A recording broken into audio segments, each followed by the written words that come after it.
Mullaperiyar dam പൊട്ടുമോ പൊട്ടില്ലേ? നമ്മളിൽ ഭൂരിഭാഗം പേർക്കുമുള്ള ഒരു സംശയമായിരിക്കും ഇത്, അല്ലേ?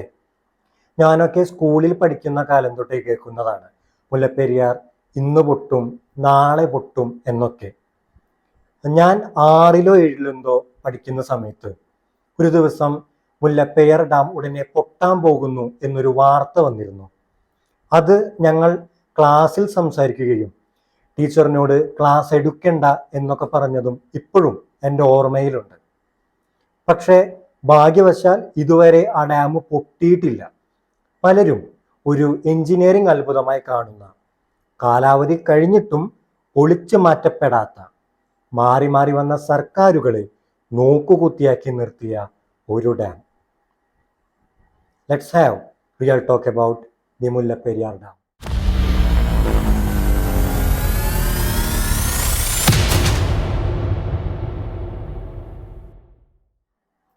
ഒരു ഡാം പണിയുമ്പോൾ തന്നെ ഏകദേശം അത് എത്ര നാൾ നിലനിൽക്കും എന്നുള്ളത് അതിൻ്റെ എഞ്ചിനീയേഴ്സ് കണക്ക് കൂട്ടിയിട്ടുണ്ടാകും.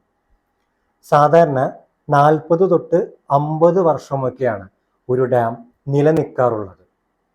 അപ്പോൾ ആ കാലാവധിക്കുള്ളിൽ ആ ഡാമുകൾ അവിടെ നിന്ന് പൊളിച്ചു മാറ്റേണ്ടതാണ്. ചില രാജ്യങ്ങളിലൊക്കെ ആ കാലാവധി കഴിഞ്ഞ് ഒരു ദിവസം പോലും ആ ഡാം അവിടെ നിലനിർത്താൻ പാടില്ലെന്ന വളരെ കർശനമായ നിയമങ്ങൾ വരെയുണ്ട്. പെന്നിക്വിക് എന്ന ഒരു ബ്രിട്ടീഷ് എഞ്ചിനീയറാണ് മുല്ലപ്പെരിയാർ ഡാം പണിതത്. വളരെ പരീക്ഷണം നിറഞ്ഞ വഴിയിലൂടെയാണ് ശരിക്കും മുല്ലപ്പെരിയാർ ഡാം നിർമ്മിക്കപ്പെട്ടത്.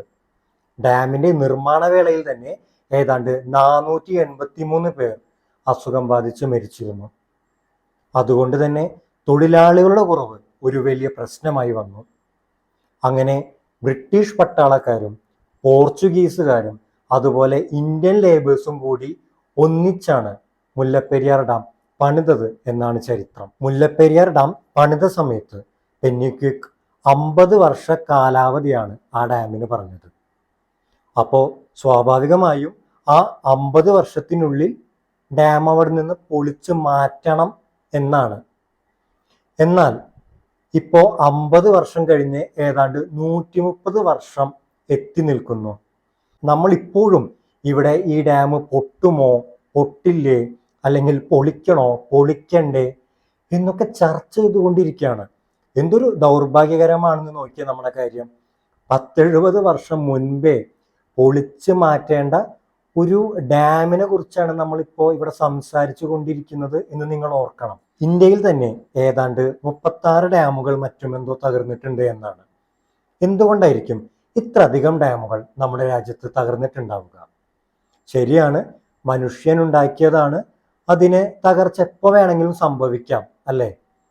പക്ഷേ നമ്മുടെ രാജ്യത്ത് ഈ മാറി മാറി വരുന്ന സർക്കാരുകൾ ഡാമുകളുടെ കാര്യങ്ങൾക്ക് മതിയായ പ്രാധാന്യം നൽകുന്നുണ്ടോ? അതുപോലെ ആ ഡാമുകളുടെ കാലാവധിക്ക് മുൻപ് തന്നെ അത് പൊളിച്ചു മാറ്റുവാനോ അല്ലെങ്കിൽ അതിന് അടിയന്തരമായി ചെയ്യേണ്ട കാര്യങ്ങൾ ചെയ്യുവാനോ അവർ തയ്യാറാവുന്നുണ്ടോ? മുല്ലപ്പെരിയാർ ഡാം പൊളിച്ചു മാറ്റരുതെന്ന അജണ്ടയുള്ള ഒരു കൂട്ടം ആളുകളുണ്ട്. രാഷ്ട്രീയക്കാർക്ക് അവരെ എതിർത്തുകൊണ്ട് ഒന്നും ചെയ്യാൻ കഴിയാത്ത അവസ്ഥയുമാണ്. മുല്ലപ്പെരിയാർ പ്രശ്നത്തിൽ വളരെ ധൈര്യത്തിൽ ജനങ്ങൾക്ക് വേണ്ടി ശബ്ദമുയർത്തുന്ന അഡ്വക്കേറ്റ് റസൽ ജോയിനെ പോലെയുള്ളവർ ഈ ആരോപണങ്ങളൊക്കെ മുൻപേ ഉന്നയിച്ചതുമാണ്. മുല്ലപ്പെരിയാർ ഡാം കൊണ്ട് കേരളത്തിന് എന്താണ് നേട്ടമെന്ന് നമുക്കൊന്ന് നോക്കാം. സത്യം പറഞ്ഞാൽ നമുക്ക് ഒരു നേട്ടവും ഇല്ല എന്നുള്ളതാണ്. എന്നാൽ ശരിയാണ്, തമിഴ്നാട്ടിലെ ഒരു പ്രദേശത്തെ ആളുകളെല്ലാം ഈ ഡാം കൊണ്ട് ജീവിക്കുന്നവരാണ്. മുല്ലപ്പെരിയാർ ഡാം തകർന്നാൽ സ്വാഭാവികമായും ഇടുക്കി ഡാമും മറ്റും തകരും.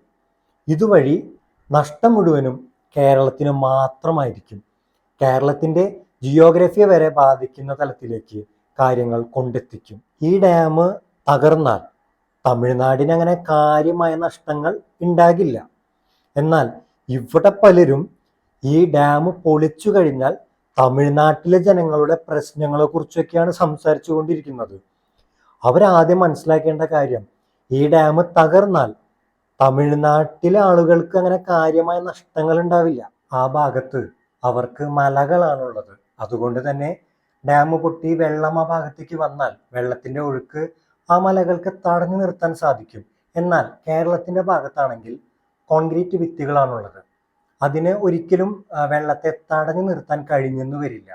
അപ്പോൾ നമുക്ക് യാതൊരു ഗുണവുമില്ലാത്ത, എന്നാൽ തകർന്നാൽ നഷ്ടങ്ങൾ മാത്രം വരുത്തി വെക്കുന്ന ഒരു ഡാം നമുക്ക് എന്തിനു വേണമെന്ന് നിങ്ങൾ തന്നെ ചിന്തിക്കുക. എന്തുകൊണ്ടാണ് പ്രശ്നങ്ങളൊന്നും ഡാമിന് ഇല്ലെന്ന് പറയുന്ന സർക്കാർ തന്നെ ആളുകൾ അവിടേക്ക് പ്രവേശിക്കുന്നത് ഇപ്പോൾ തടഞ്ഞിരിക്കുന്നത്? ഇതൊരു വലിയ ചോദ്യം തന്നെയല്ലേ? ശരിക്കും പറഞ്ഞാൽ ജനങ്ങൾക്ക് ആ മുല്ലപ്പെരിയാർ ഡാമിൽ എന്താണ് സംഭവിക്കുന്നത്, ആ ഡാമിന്റെ അവസ്ഥ എന്താണെന്ന് മനസ്സിലാക്കാനുള്ളൊരു അവകാശമുണ്ട്. 130 വർഷം പഴക്കമുള്ള ഡാമിനെ കുറിച്ചും ആ ഡാം കാരണം സംഭവിക്കാൻ പോകുന്ന ഒരു വലിയ വിപത്തിനെ കുറിച്ചും പറയുന്നവർക്കെതിരെ കേസെടുക്കുകയാണ് വേണ്ടതെന്ന നരേഷൻ കേട്ട നാടാണ് നമ്മുടേത്. ആളുകളുടെ ചിന്താശേഷി എന്നെ നഷ്ടപ്പെട്ടു കഴിഞ്ഞിരിക്കുന്നു.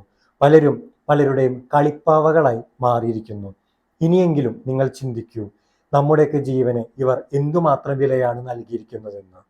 ജനങ്ങൾക്ക് വേണ്ടി ജനങ്ങളാൽ തിരഞ്ഞെടുക്കുന്ന സർക്കാരുകൾ ഒരു കൂട്ടം ആളുകൾക്ക് വേണ്ടി, അതായത് കോർപ്പറേറ്റുകൾക്ക് വേണ്ടി ഭരിക്കുമ്പോൾ അവിടെ സാധാരണ ജനങ്ങളുടെ ഇത്തരം ബേസിക് പ്രശ്നങ്ങൾ അഡ്രസ്സ് ചെയ്യപ്പെടില്ല എന്ന് പറഞ്ഞുകൊണ്ട് ഞാൻ ഈ വീഡിയോ നിർത്തുന്നു. മറ്റൊരു വീഡിയോയുമായി മറ്റൊരു ദിവസം വരുന്നത് വരെ ഗുഡ് ബൈ.